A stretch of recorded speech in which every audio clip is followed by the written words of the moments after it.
The bullet that shattered her world came at dusk. Emily Carter found her father slumped against the corral fence on their dusty ranch in the Texas Panhandle, his blood soaking into the parched earth like spilled coffee. He'd been gunned down in cold blood, 2 shots to the chest while trying to protect their herd from rustlers.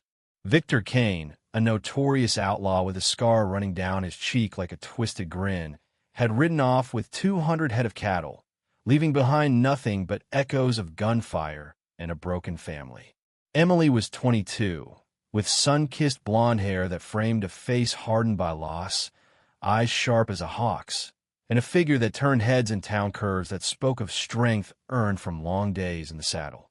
But her spirit burned hotter than the Texas sun. She wasn't about to let some low-life thief steal her future along with her livestock. The sheriff in Amarillo shrugged it off, said crossing into the Badlands near the Mexican border was suicide, federal land crawling with bandits, and worse. Her brothers begged her to stay put, to grieve like a proper lady. But Emily had never been one for tears or traditions. What happens when a woman grabs the reins of her own justice in a world that says she shouldn't? She saddled up and headed to the roughest bar in Lubbock, where whispers led her to Marshal Elias Thorne. Thorne was holed up in a smoke-filled saloon, nursing bourbon that could strip varnish off wood, his cards fanned out against a table scarred by knife fights.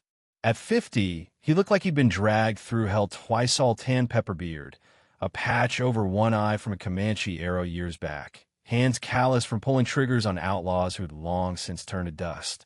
Folks said he'd dropped 12 men in his time as a U.S. Marshal, always shooting first because questions came too late in the frontier. "I need you to track Victor Kane," Emily said, sliding a pouch of gold coins across the table. Thor didn't glance up. "Miss, this ain't no tea party. Go home to your—" "I'm no miss," she snapped, her voice slicing through the din like a lasso whip. "I'm a woman with cash and a murdered pa, pick your poison." Now he looked, his good eye tracing her from her determined stare down to the way her blouse clung in the heat, the subtle sway of her hips as she stood her ground. The other gamblers shifted uneasily, sensing trouble brewing thicker than the whiskey. "Victor Kane shot my father dead yesterday, stole our cattle, and hightailed it to the border Badlands. Sheriff won't touch Itsuis, it's out of his jurisdiction." "Smart sheriff," Thorne grunted, downing his drink. "That land's a graveyard for fools full of killers, coyotes, and things that don't die easy. Then you're the man for the job." A spark lit in his eye, maybe irritation, maybe intrigue. "You've got grit, I'll admit. But this ain't ladies' work. My pa taught me to handle a Winchester before I could bake bread," she replied, parting her jacket to reveal the revolver at her side. "And I bake just fine." The room hushed. A woman packing heat in 1885 was like waving a red flag at a stampede. Thorne eyed her, seeing echoes of his lost daughter. Gone to typhoid fever 3 years prior, same fierce jaw, same unyielding fire. $80, he said at last. Plus gear. You follow my lead, no questions. 60 now, 20 when Kane's swinging from a rope. Dead's fine by me. He grinned, teeth stained like aged oak. "Darlin', you might just make it out alive." But as she counted the coins, neither noticed the figure slipping out the backward spread like wildfire in these parts. By dawn, Ken would know hunters were on his trail. They crossed the Red River at sunrise, the ferry creaking under horse and supply weight. Emily swapped her skirt for breeches that hugged her legs like a second skin, a flannel shirt that did little to mask her form. Thorne tried ignoring it, but failed miserably. "Second thoughts? We can turn around," he offered as the Badlands loomed drugged canyons dotted with mesquite and sage, promising peril in every shadow. "I don't do second thoughts, Marshal." They camped by a dry wash that night, stars blanketing the sky like scattered diamonds. Emily watched Thorne tend the horses with unexpected tenderness, his battered hands gentle on their flanks. "You ever have kin?" she asked, poking the fire. "Wife. Son." His tone was gravelly. "What happened?" "Outlaws. Should have been me. She edged closer, the fire's warmth mingling with her sensage and saddle leather. Pure woman. Pa always said the toughest part of loss is filling the void left behind. Your pa knew his stuff.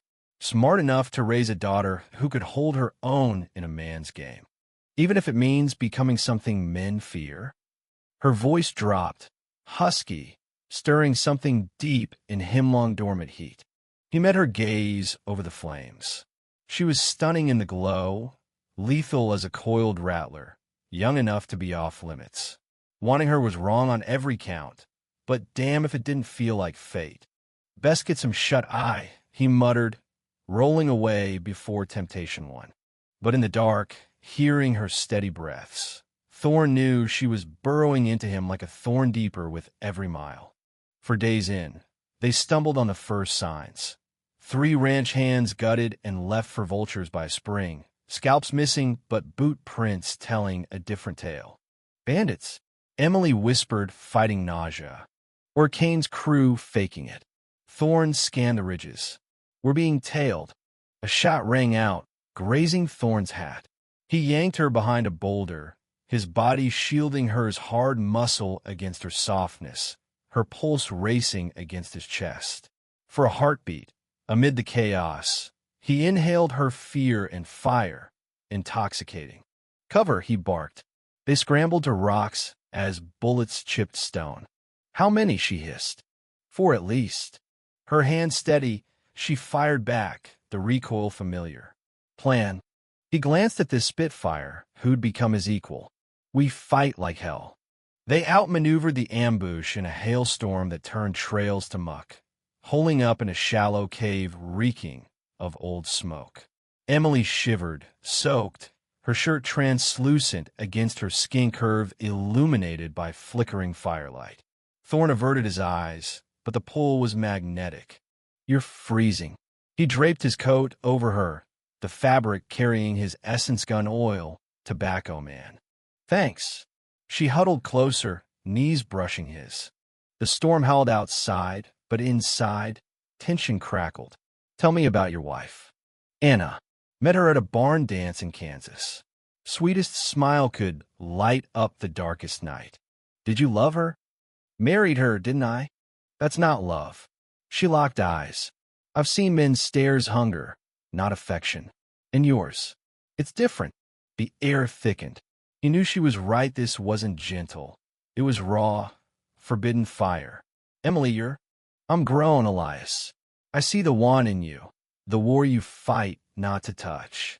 His fingers grazed her cheek, velvet under rough skin. She leaned in, and he kissed her fierce, tasting rain and rebellion. Her lips parted, tongues dancing. His hands roamed, unbuttoning, revealing fire-kissed skin. She tugged at his belt, trembling yet bold. This changes everything, he growled. I don't care. But hoofbeats echoed Kane's men. Thorn doused the fire, guns drawn. Dress now. They fled the cave's rear, hearts pounding from near surrender and pursuit. Dawn brought the trap, surrounded at a canyon rim, bullets flying. Thorn's mount bucked, throwing him. Emily covered, dropping one attacker with grim precision. Surrender the woman, Marshal, a voice snarled. Kane wants her breathing for now. Over my corpse, Thorn roared. Outnumbered, they fought back-to-back partners in blood. A slug tore Thorn's arm. Pain exploded. Then Kane emerged, wiry, unremarkable save for those dead fish eyes. Emily Carter, he drawled. You've been a thorn. You murder my pa. He drew first self-defense. Liar. Shot him down like a dog. Kane smirked. World's tough. Drop the iron, or my boys make this ugly. Thorn staggered up. Harm her, and I'll gut you. Kane's gaze shifted. Emily fired. The bullet punched his sternum. He crumpled, shock frozen on his face. Silence fell. Kane's gang scattered like rats. Emily stared at the corpse, emptiness swallowing her rage. Killing hadn't healed, it had scarred. Thorn bled out. She bandaged him, hoisting him onto her horse, arms wrapped tight, intimate, urgent. They reached a Mormon settlement in New Mexico, Thorn fading. The doc dug out the lead, sewed him up. Emily stayed vigil, hand in his. He woke to her by the bed, sunset painting the room gold. You didn't run. Where to? Home's empty without you. He winced, sitting up. Go back, Mary, kids, normal life. Normal's a cage. She smiled, eyes soft. You bought that spread in Colorado River Valley, fertile soil. Needs a partner who shoots straight. He looked at this warrior woman killer. Healer, lover, and hope bloomed. Reckon we could build something real. They rode out together, scars binding them tighter than vows. Justice hadn't erased the pain, but love filled the gaps. In that valley, they forged a life ranching, laughing, loving, proving broken souls could mend. What do you think, was Emily right to take justice in her own hands? Or should she have let the law handle it? Drop your take in the comments below. I'd love to hear your stance on vengeance, forbidden romance, and frontier grit. Share your views.